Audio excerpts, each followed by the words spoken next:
This is the story of Camp Century, the city under ice. It was in May 1959, after more than a year of preparation, that a small party of Army engineers conducted the final search to select a site for Camp Century. Listen now to the voice of Captain Tom Evans, the young officer who was in charge of the construction of the camp.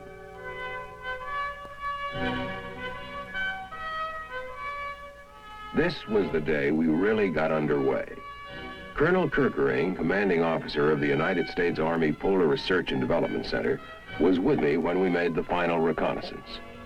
We needed a flat surface, a level with less than 1 degree of slope. This would minimize construction problems by enabling us to keep all of our tunnels on the same level. We finally picked this plateau, a smooth white plain of ice for as far as you could see. This was the closest location to Thule, our supply base, which would not be affected by the summer thaw. That first day, we set out flags marking the boundaries of the camp.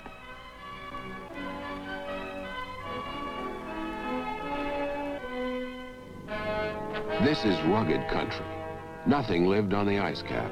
Not even seal or caribou survived in this climate. Our job was to cross 150 miles of ice, much of it split by crevasses, and then build a city under the ice, experimenting with new concepts of polar construction.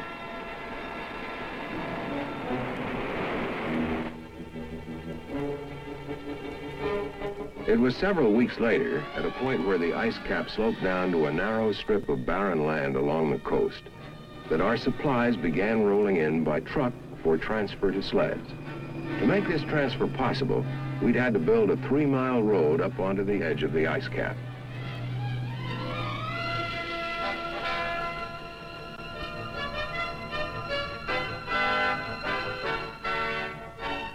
We brought in everything this way: construction materials, steel arches, clothing, nails, steel beams, prefabricated houses, lumber, food, even ice cream. In the months it took to build Camp Century, more than 6,000 tons of supplies were used. Even the vehicles we used at the site had to be transported over the ice on big bobsleds.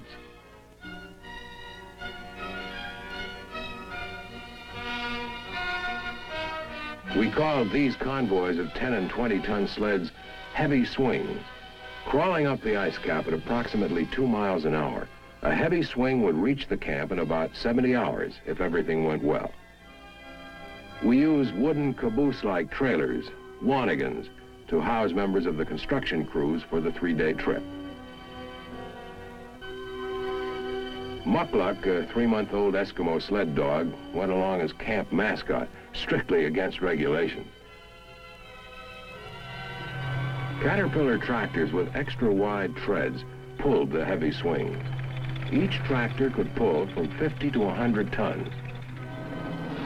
Finally, like a wagon train in the Old West, the first heavy swing got underway.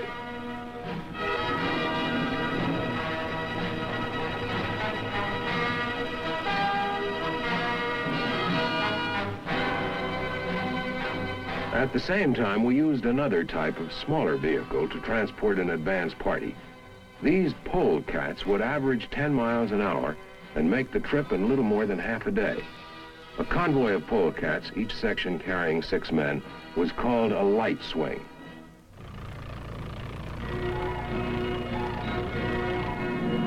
We also used light aircraft. Throughout the operation, these flights brought in key personnel, special cargoes, and mail. We couldn't forget anything. This wasn't country in which to turn around and go back. A compass was useless this close to the pole. Instead, our convoys followed a series of trail markers.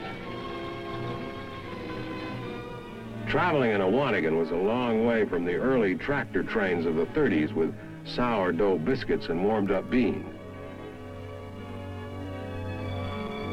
From the days spent loading the heavy swing, the men's faces were already deeply sunburned. During the trip, in shifts, half the men rode and half slept.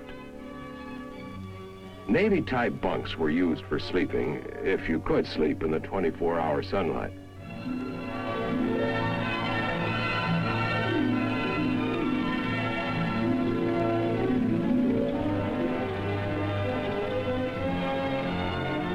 First to arrive at the surface work camp were the aircraft.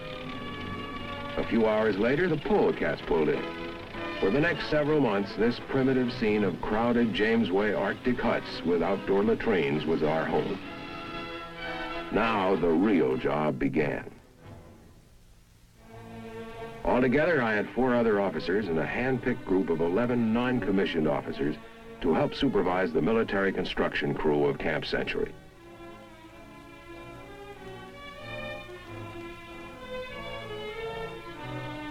Plans for the camp had been developed months in advance. The basic concept was simple. A system of 23 trenches would be dug into the ice cap and then covered with steel arches and snow. Branching off the main communication trench would be a series of lateral trenches housing complete research, laboratory, and test facilities, modern living quarters and recreation areas, and a complex of support facilities. Since transporting great quantities of diesel fuel over vast Arctic wastes was impractical, we would install a nuclear power plant. We got to work immediately cutting trenches. This snow milling machine, the Peter plow, was our pride and joy. Manufactured in Switzerland, it could handle up to 1,200 cubic yards of snow an hour. Designed to clear roads in the Alps, it was ideal for our purpose, being capable of making extremely precise cuts. It was usually operated by 2 men, one controlling the machine's horizontal movement, the other controlling its vertical movement and speed.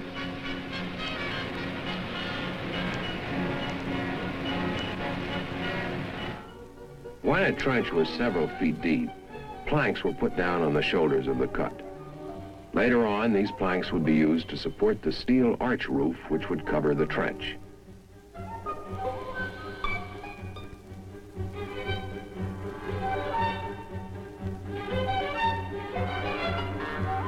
Camp Century was starting to grow, and so was Muckluck. We used 3 Peter plows to cut all the different trenches we needed. By making a series of undercuts, the width of most of the lateral trenches was greater at the bottom than at the top. This cut down on the amount of roofing material required. Before long, the first roofs began to go into place. Constructed of overlapping steel arches, these roofs could be put up very quickly. By this time, we had a crew working in a snow quarry cutting large bricks of snow. In this way, we made maximum use of the materials available at the site. Somehow, Muckluck seemed to be everywhere, always making himself useful.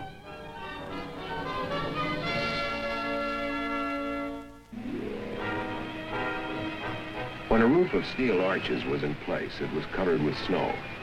Because it had been milled, this snow would harden into an extremely durable surface. Inside each tunnel, at the end adjoining the main communication tunnel, passages were cut through. Not all the excavation could be done by machine. The shovel was still a very useful tool. Next, work began on foundations for the prefabricated buildings that would be placed within the tunnels. Leveling the floor was very important to provide a good bearing for the foundations and prevent any building from settling unevenly. This was cold work. The temperature within these tunnels sometimes went to 20 degrees below zero, and this was summer. Prefabricated sections were delivered by forklift. The non-conductive wood and the air insulation barrier below it protected both the building from the cold of the ice floor and the ice floor from the warmth of the building. Every prefab that went into Camp Century had been pre-erected, tested, and then shipped to us as a unit. Every clip, every doorknob, every light switch came in a single shipment. In this way, we knew there would be no delays caused by missing parts. This is a standard T5 Engineer Arctic building, designed for cold weather use. Composed of plywood insulation panels, these buildings would provide space for comfortable working and living under the ice. Since every unit had been checked out in advance, our crews could put up one of these buildings in less than a day. As soon as the shell was completed, crews began to wire the buildings for interim power provided by diesel generators. As the major interior work within each tunnel was completed, the entranceway was blocked up with bricks of snow.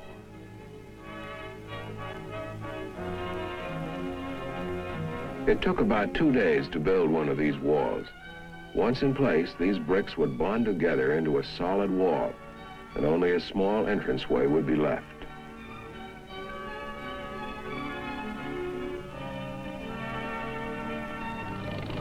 We then used a bulldozer to push loose snow into the doorway of the tunnel to complete the seal. Later, an escape hatch would be placed at the end of a small wooden form for an emergency exit. When it was completed, the entrance was weatherproof and serviceable. Throughout the long period of construction, within the primitive facilities of the work camp, the men solved the everyday problems of working and living as best they could.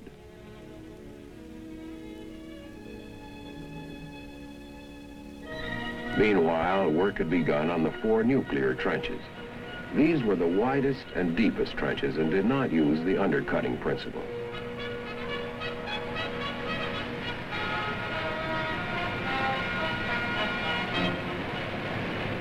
On this cut, we used 3 plows simultaneously, 2 plows throwing up snow from below, the third cutting a spoil trench up above to prevent loose snow from sliding back into the cut. To avoid melting caused by the sun, much of this work was done at night. These scenes were filmed at 2 a.m.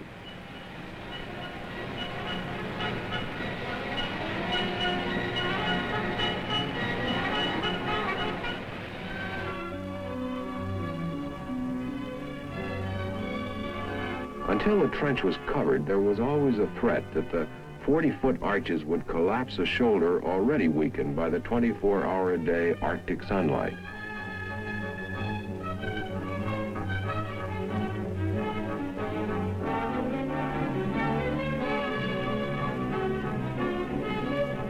The faster the roof went up, the better. The frame for the reactor building was made of steel beams. Despite the cold and the constant winds, my construction workers climbed like monkeys over the scaffolding and rode the beams into place.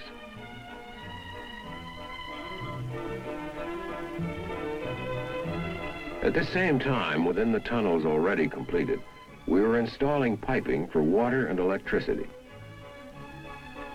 Heavy insulation material was wrapped around every pipe to protect against the extreme cold. A copper heating element inside the insulation kept water lines from freezing. Flexible sewage lines also had to be run through the camp. At this time, to keep on schedule, we were using 12 and sometimes 14-hour shifts. For like any modern city, Camp Century required a complex of interconnecting corridors carrying a maze of piping of all sizes and shapes. One of our proudest achievements was our solution of the water problem. A steam hose with a special drilling nozzle was used to melt a hole 3.5 feet in diameter, 120 feet down into the ice cap, until a pool of water formed which did not drain off. This pool provided 10,000 gallons of fresh water daily. Throughout the camp, an extensive electrical system was now installed. For electrical heating would not only be clean, but it would also reduce the threat of fire.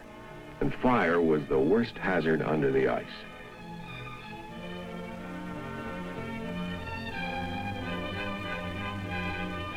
From the very beginning, we had to take precautions against fire, or a storm closing the ramps, or any other disaster which might block the regular entrances to the camp. 16 of these escape hatches were strategically located throughout the various tunnels.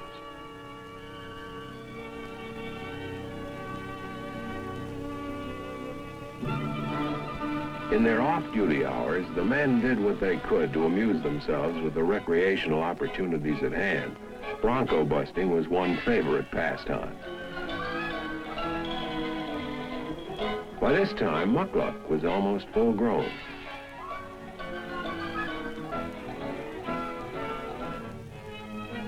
By early July, most of the heavy construction work on the tunnels was completed. Throughout this operation, it was a steady stream of heavy swings moving back and forth across the ice, more than any other single factor that made it possible for us to complete Camp Century on schedule. To service our many vehicles, a maintenance shop was constructed closer to the surface, both as a repair shop and as a garage. For the sub-zero temperatures meant equipment had to be kept warm. Otherwise, engines wouldn't start, lubricating oil solidified, and electrical connections froze. It was at this time that the Marine Fiddler arrived at Thule with the nuclear power plant. Designed for air transportability but transported by sea to reduce costs, the nuclear plant was the last major phase of our operation and the most difficult. This unit, for example, part of a vapor container, weighed more than 21 tons. Awkward to handle and with high centers of gravity, these packages were delivered to the ice cap over a road built specifically for their transport.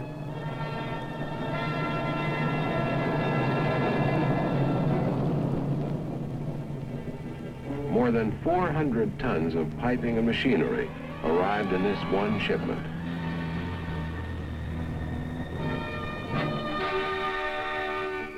Since the Arctic cold makes metal very brittle, each unit had to be handled with great care.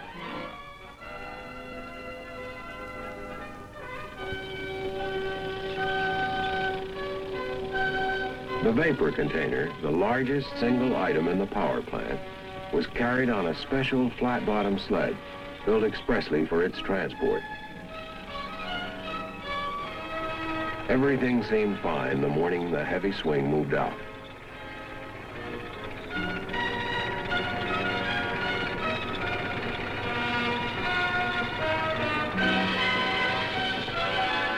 But unfortunately, it was only a few hours later that one of the worst storms of the season blew up. To complete preparations to receive the nuclear plant, my crews bundled up and kept on working.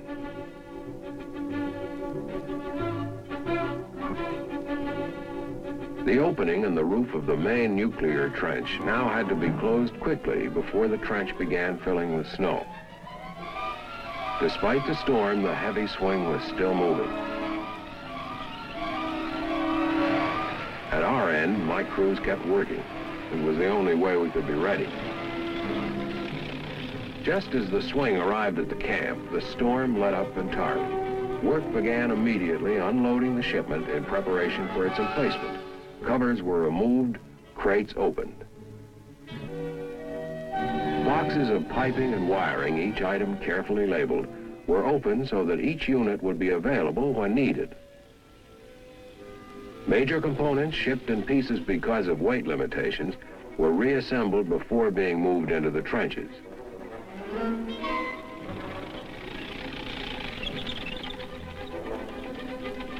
The condenser, 15 tons of steel, was one of the first units to be moved into the tunnel, prepared to house it. When the condenser was slowly winched forward, small track rollers supported its entire weight.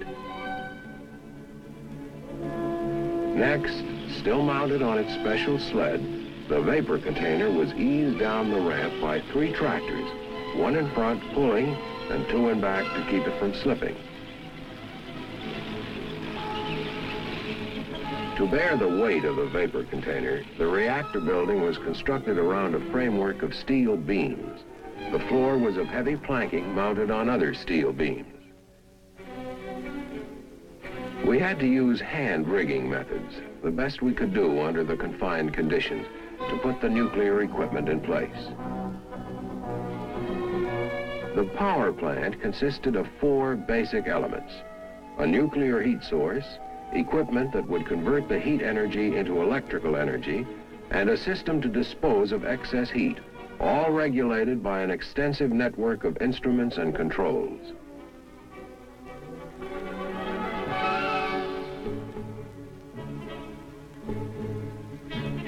The last buildings to be assembled were those that would contain the nuclear sections. These shells were built around the nuclear system equipment only after every major component had been put in place. The next phase was to be the activation of the nuclear power plant. Wearing the white safety hat is Captain Jim Barnett, in charge of this operation, who will tell you about this critical phase. We took every precaution in the book, and some that weren't there, to make sure this would work right the first time. When the entire system had been carefully tested, it was put into operation. We were then ready to begin loading the reactor core. One by one, the fuel elements were removed from the barrels in which they'd been shipped, carefully separated from one another. Each of these bars, containing approximately 500 grams of uranium-235, was then unwrapped, inspected, and wiped clean of any dust.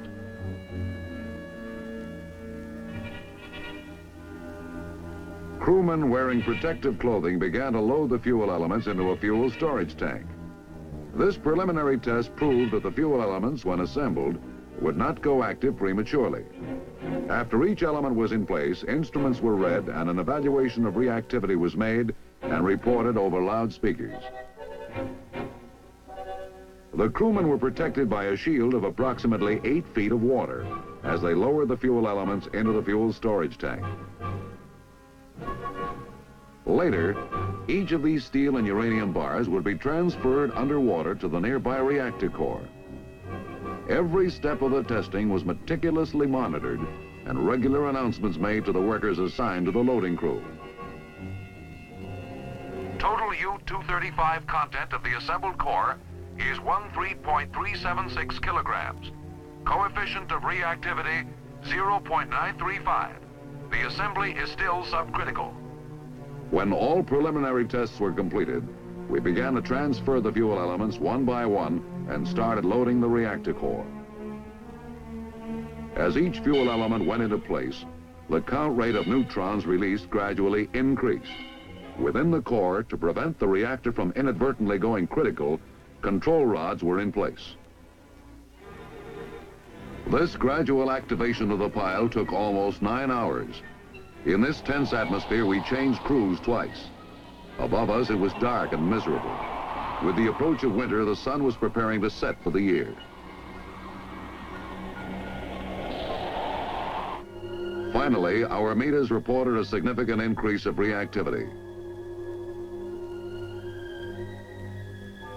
The whole camp was standing by, waiting, tense.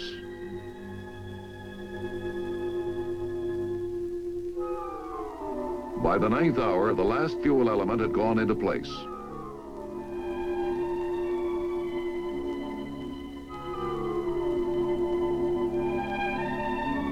A plot showed the location of every bar.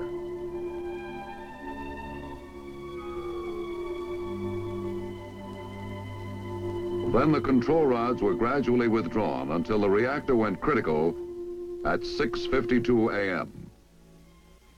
Now here it is. With all 5 control rods withdrawn 6.24 inches, PM 2A when critical at 0652 hours.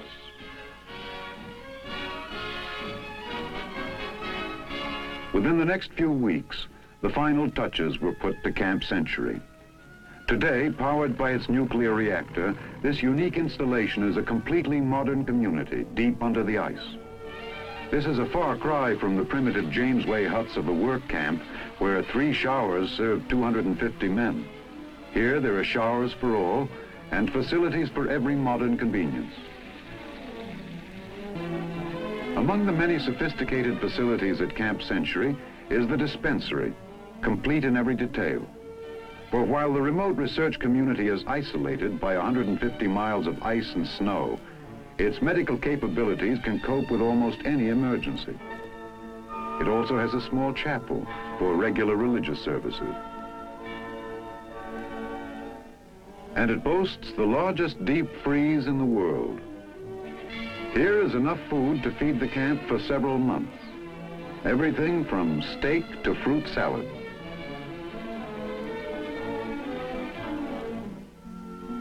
The modern spacious kitchens provide a well-balanced and appetizing menu.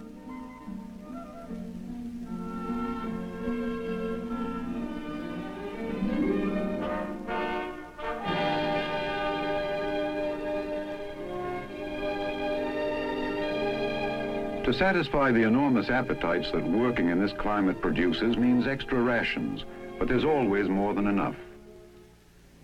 Except for the fact that they have no windows, the men of Camp Century live exactly as do other soldiers. Their quarters are modern, spacious, comfortable, and are not lacking in any detail.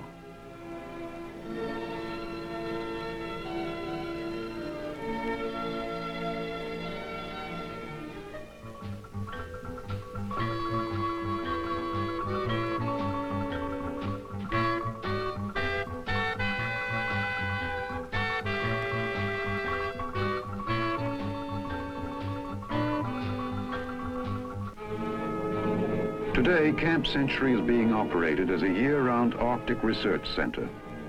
The men who built the camp have long since been replaced by military and civilian scientists from the Polar Research and Development Program. As part of man's efforts to probe deeper and deeper into the secrets of the universe, an elaborate program of tests and experiments is being carried out.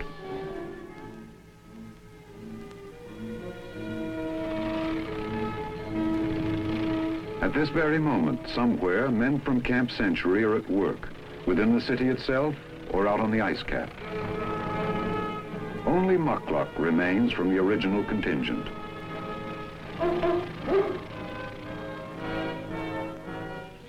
This is the story of Camp Century, of the Army engineers who carved out the underground city, of the many other men of the United States Army who made this project possible, and of man's never-ceasing quest for knowledge.